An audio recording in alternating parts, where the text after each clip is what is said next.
കുവൈറ്റിൽ ഗാർഹിക തൊഴിലാളികൾക്ക് തൊഴിൽ വിസയിലേക്ക് മാറാൻ അവസരം. ഗാർഹിക വിസ തൊഴിൽ വിസയിലേക്ക് മാറുന്നതിന് നിലവിലുള്ള നിരോധനം 2 മാസത്തേക്ക് നീക്കാൻ ആഭ്യന്തരമന്ത്രി നിർദ്ദേശം നൽകി. നീണ്ട ഒരു ഇടവേളയ്ക്ക് ശേഷമുള്ള തീരുമാനം മലയാളികൾ അടക്കമുള്ള പ്രവാസികൾക്ക് ഏറെ ഗുണം ചെയ്യും.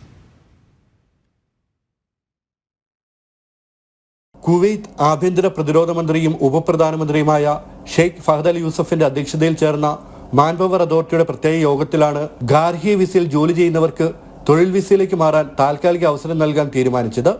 നിലവിലുള്ള നിരോധനം 2 മാസത്തേക്ക് നീക്കാനുള്ള കരട് തയ്യാറാക്കാൻ പബ്ലിക് അതോറിറ്റി ഫോർ മാൻപവറിന് ഷെയ്ഖ് ഫഹദ് നിർദ്ദേശം നൽകി. നടപടിക്രമങ്ങൾ പൂർത്തിയാകുന്നതോടെ ഗാർഹിക വിസ തൊഴിൽ വിസയിലേക്ക് മാറ്റാൻ കഴിയും.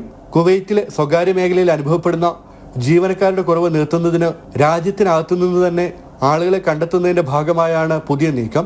നിലവിലെ നിയമപ്രകാരം ഗാർഹിക തൊഴിലാളികളുടെ 20-ാം നമ്പർ വിസ തൊഴിൽ വിസയായ 18ലേക്ക് മാറ്റാൻ അനുവദിക്കുന്നില്ല. വീട്ടുജോലി ചെയ്യുന്ന മലയാളികൾ ഉൾപ്പെടെ ഒട്ടേറെ വിദേശികൾക്ക് തൊഴിൽ വിസയിലേക്ക് മാറാനുള്ള അപൂർവ അവസരമാണ് കൈവന്നിരിക്കുന്നത്. ജനം, കുവൈറ്റ്.